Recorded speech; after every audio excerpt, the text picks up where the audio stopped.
우리 옆 사람에게 이렇게 좀 얘기했으면 좋겠습니다.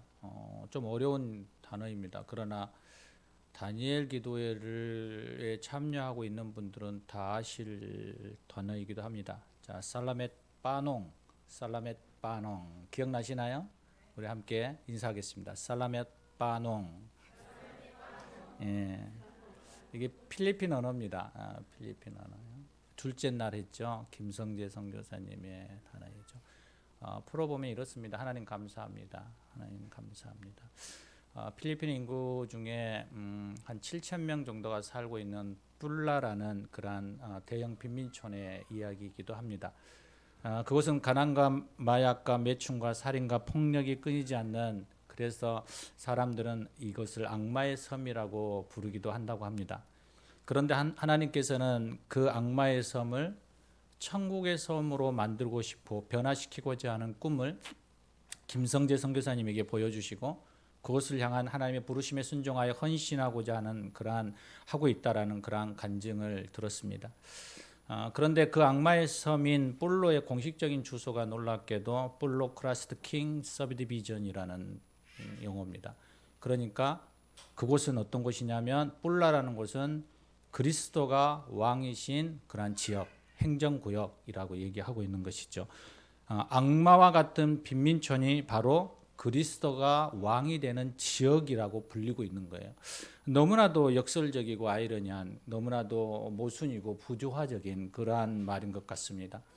그런데 그곳에 하나님의 부르심으로 선교사님 그곳에 천막 교회를 세우고 그 교회 이름을 그 지역명을 따라서 그리스도가 왕이신 교회, 그리스도 킹 처치라고 하고 있는 것이죠. 선교사님 헌신과 충성으로 죽어가고 희망이 없던 그 가난과 마약과 폭력과 매춘이 가득한 그곳에 아이들이 예수님을 만나고 하나님을 예배하기 시작하였고 지금은 한 200여 명의 아이들이 그곳에 모여서 예배드린다고 합니다. 마을이 개편되면서 많은 아이들이 먼 곳으로 이주를 하게 되었죠. 이사를 가게 되었는데 그 아이들이 그곳에서 걱정했습니다. 이제 아이들이 많이 줄어들겠구나. 그런데 2시간이나 되는 그 거리에서 버스를 타고 자신들만 오는 게 아니라 그 마을의 아이들을 데리고 오는 거예요. 그러니까 오히려 아이들이 더 늘어나는 거죠. 아이들만 가르치는 교회죠. 교회인데 그랬어요. 화면에서 그 아이들이 예배 드리는 그 장면을 보니까 너무나도 감동이 막 밀려 들어오는 그러한 마음이었습니다. 전심으로 예배 드리는 사람들의 모습. 아프리카 같은 데서만 볼 수 있었던 그 열정이 지금 필리핀 지역 안에서 이 아이들, 어린 아이들, 이제 초등학생, 유치원, 중학생, 이 고등학생, 이 아이들이 지금 하나님을 열정과 헌신을 다해서 예배하고 있는 거예요. 3시간 동안 감사와 기쁨과 눈물을 흘리며 뛰며 노래하며 춤추며 하나님을 예배하고 있는 거예요. 저는 그 장면을 볼 때마다 안에서부터 하나님을 향한 이러한 열정과 그러한 감동과 그리고 그 안에서부터 내 안에서부터 일어나는 영적인 그러한 갈급함들이 일어나는 것을 느꼈습니다. 선교사님의 간증 중에 많은 아이들이 예배 중에 간증을 하려고 이렇게 길게 줄을 선대요. 그러면서 그들이 이렇게 이야기를 시작한대요. 살라맛 바이몽, 하나님 감사합니다. 그런데 그들의 형편과 그들의 처지를 보고 그들의 환경을 보았을 때 여러분 하나님께 감사할 수 없는 상황들인 거죠. 그런데도 그들은 여전히 살라맛 바이몽이라고 시작합니다. 몇 끼를 굶고 굶주림 속에서 배고픔을 안고 예배 자리에 왔어요. 그럼에도 예배 드릴 수 있는 장소가 있고 마음껏 찬양할 수 있고 하나님의 말씀을 들을 수 있는 곳이 있다는 것에 대해서 그들은 살라맛 바이몽, 하나님 감사합니다라고 외치는 거예요. 하나님 감사합니다. 하나님 감사합니다. 우리는 풍족하고 넘치는 가운데에서도 여러분 얼마나 살라맛 바이몽이라고 외칩니까? 얼마나 고백하십니까? 때때로 여러분 제가 기도하거나 막 예배 인도하다가 하나님 감사합니다, 감사합니다 막 이렇게 기도를 주성주성 얘기하는 것을 들으실 때가 많이 있을 겁니다. 때로는 그게 정말 감사로 감사하는 건가? 내가 이 습관적으로 하는 건 아닌가라고 점검해 보았던 시간이 또 있습니다. 정말 하나님, 내가 감사함으로 하나님 앞에 나아갑니까?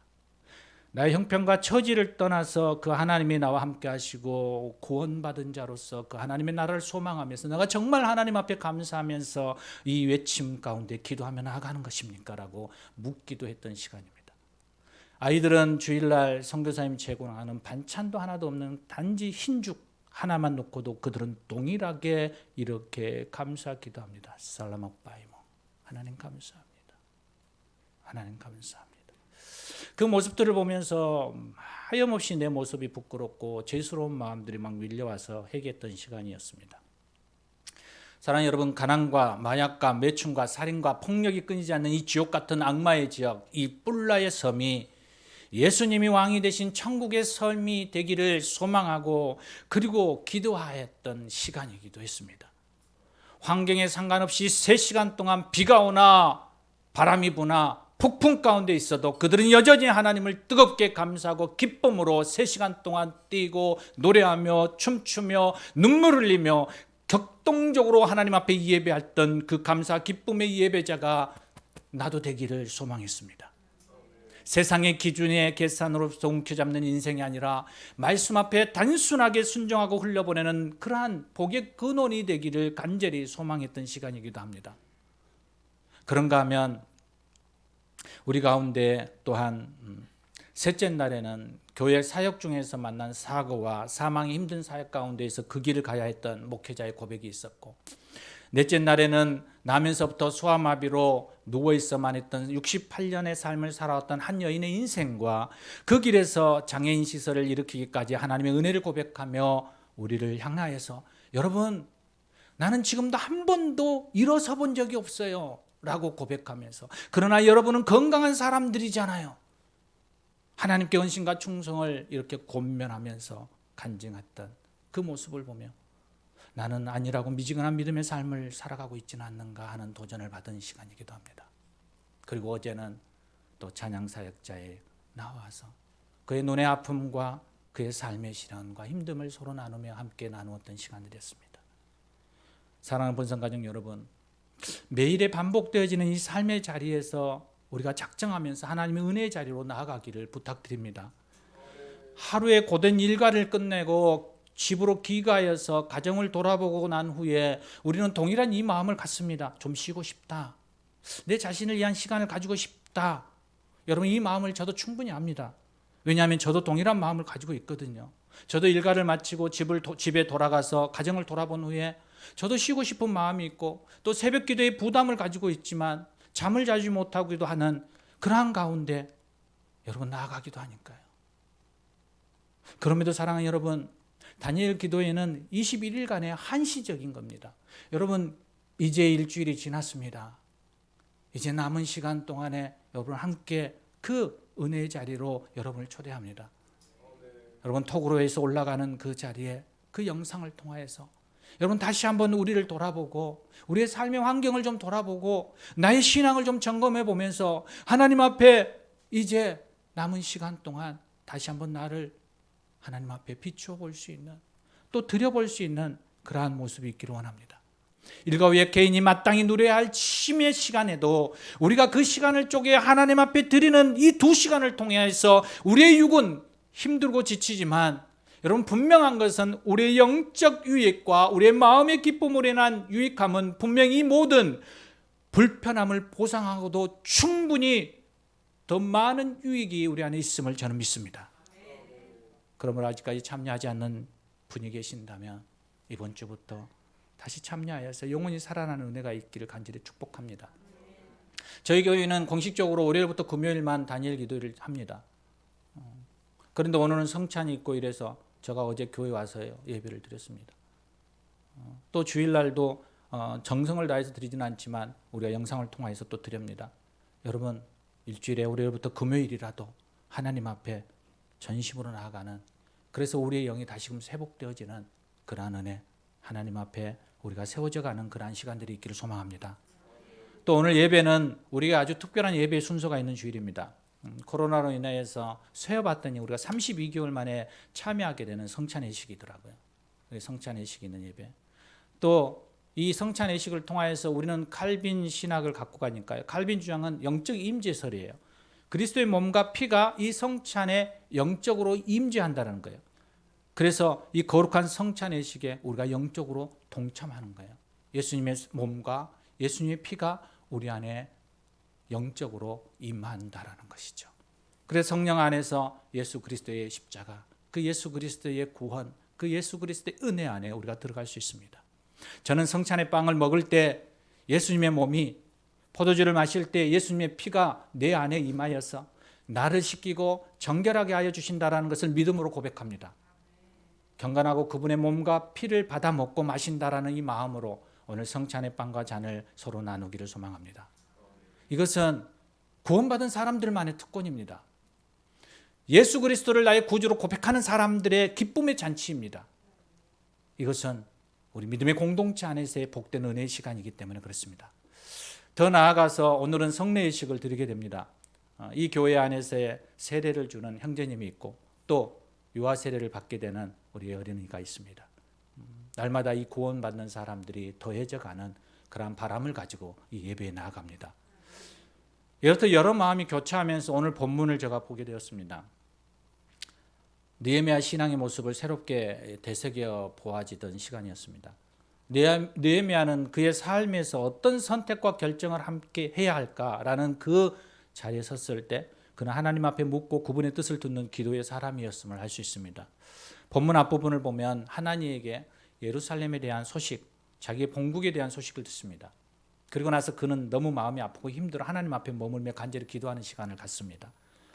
그러던 어느 날이었습니다. 느헤미야가 왕 앞에 섰을 때 얼굴에 무슨 수심이 그렇게 가득하냐, 무슨 근심이 있느냐라고 묻습니다. 여러분, 저를 여러분들이 보면서 항상 요즘에 많은 사람들이 그렇습니다. 목사님 왜 얼굴 살이 빠졌어요? 무슨 문제 있어요? 무슨 염려가 있어요? 무슨 근심이 있어요? 그게 저는 엄청난 스트레스가 되어서 하나님 앞에 엎드리기도 했습니다. 여러분, 아무 근심 없습니다. 아무 문제 없습니다. 아무 어려움도 없습니다. 그냥 얼굴 살이 빠지는 겁니다.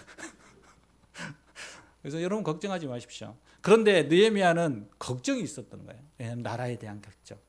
그 땅의 소식을 들으면서 아파하는 그 근심이 있었어요. 그래서 그 왕에게 두려운 마음으로 이렇게 얘기합니다. 예루살렘에 황폐하고 성문이 불탔다라는 소식을 들었습니다. 그러니 제가 소심이 없겠습니까? 그러자 왕이 느헤미야에게 묻습니다. 내가 무엇을 원하느냐? 그러자 느헤미야의 반응이 4절에 나옵니다. 내가 곧 하늘의 하나님께 묵도하고 왕에게 하려되. 하나님 앞에 그가 잠시 물었다라는 거예요. 하나님, 내가 무슨 말씀을 해야 할까요? 왕의 마음을 돌이키고 왕의 마음을 상하지 않고 왕이 나에게 역적이라고 말하지 않을, 반역이라고 말하지 않을 그 말을, 어떤 말을 해야 될까요? 그 왕의 마음을 만져주십시오. 오해가 생기지 않게 해주십시오. 내가 말할 때에 내 말이 그에게 듣고 응답되어지고 그리고 허락해지는 시간들이 되게 해주십시오. 이 잠깐의 시간 동안에 잠깐 눈을 감았지만 그가 지금까지 기도해왔던 모든 것이 순간으로 흘러갔을 겁니다. 여러분, 그런 경험 해보신 적 없습니까? 여러분, 무슨 소원을 가지고 내 안에 간절한 바람이 있어요. 그래서 계속 그것을 가지고 가요. 근데 누군가가 물었어요. 그럴 때 잠깐 눈을 감고 주여 굴고 딱 말하는 그 순간 이 주여라는 단어 한마디, 그 모든 말이 다 함축되어 있어요. 왜냐하면 지금까지 내가 그렇게 기도하며 소망하고 왔기 때문에. 여러분, 느헤미야의 모습이 그런 거예요. 계속 하나님 앞에 묻고 고백하고 도움을 구하였을 때 왕이 묻는 그 말에 잠깐 묵도했지만 그 왕을 향하여서 그의 간절함을 드리는 거예요. 그러자 왕이 허락하게 되죠. 이 느헤미야가 그 안에 자신의 꿈이 아니라 하나님의 꿈을 품기 시작했어요. 그리고 그 하나님의 꿈을 그가 이루어드리고 싶은 마음이 그의 안에 불릴 듯이 일어나는 거예요. 바로 그것이 그의 힘의 원천이 되어지는 거죠. 그래서 이 길을 걸어갈 수밖에 없는 그의 힘의 원천의 가장 큰 하나가 뭐냐면 12절에 나와요. 하나님께 주신 마음이에요. 내 하나님께서 예루살렘을 위해 무엇을 할 것인지 내 마음에 주신 것을 내가 아무에게도 말하지 아니하고 하나님께서 그에게 주셨던 거예요. 하나님이 주신 마음. 여러분, 그 하나님이 주신 마음을 여러분 받으시기를 원합니다. 하나님과 친밀한 교제를 하다 보면 하나님께서 우리에게 마음을 주십니다.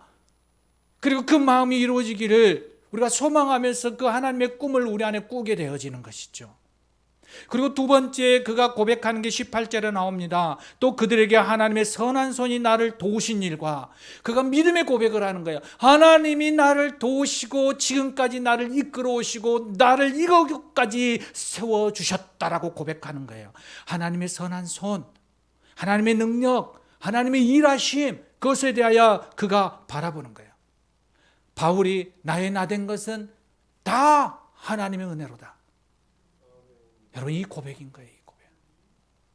그리고 마지막 세 번째로 느헤미야는 고백해요. 하나님께서 형통하게 하여 주실 것에 대한 믿음이에요. 20절에 내가 그들에게 대답하여 이르되 하늘의 하나님이 우리를 형통하게 하시리니. 그의 안에 하나님의 꿈에 대해서 많은 방해와 많은 협박이, 많은 조롱이 그에게 밀려왔습니다. 그럼에도 그는 단호해요. 그들의 기득권의 소리에 흔들리지 않아요. 왜? 하나님께서 형통하게 하여 주실 것을 믿기 때문에. 여러분, 제가 부족하지만 여러분에게 수없이 고백하는 것이잖아요. 하나님은 신실하십니다. 하나님은 신실하십니다. 여러분, 그 믿음의 고백들이 있고 그 안에서부터 하나님의 일하심들을 고백하며 나아갈 때 그는 단호하게 그의 성벽을 이루어가고 세워가는 모습을 보게 되어집니다. 사랑하는 여러분, 저와 여러분이 하나님의 꿈을 꾸고 그 하나님의 꿈을 이루어드리기 위해서 우리가 믿음으로 고백하고 한마음 한뜻으로 선한 일을 일으켜 세우고자 나아갈 때 하나님은 우리를 통하여 형통하게 이끌어 가실 것입니다. 오늘 우리 본성 가족이 새롭게 들어온 이금성 형제님과 함께 또 우리 본성 가족이 하나님의 꿈을 꾸고 그 꿈을 이루어드리기 위해서 나아가는 형통한 그리스도인들이 되시기를 주의 이름으로 부탁드립니다. 우리 함께 기도하시겠습니다. 살아계신 아버지 하나님, 오늘도 주님 앞에 담대하게 나아갑니다. 하나님의 은혜를 구하며 나아갑니다. 주님의 꿈을 꾸고 싶습니다. 주님의 일을 믿음으로 고백하며 나아가고 싶습니다. 주님의 형통케 하신 것을 신뢰하며 나아가고 싶습니다. 주님, 우리에게 이 다니엘 기도를 통한 수많은 이들의 간증이 그들의 간증이 아니라 우리의 간증이 되어지고 또 느헤미야와 같은 믿음의 귀한 선한 역사가 이루어가는 그러한 역전의 주인공들이 되어지게 하여 주시옵소서. 우리 주 예수 그리스도 이름으로 기도드립니다. 아멘, 아멘, 아멘. 여러분, 우리와 함께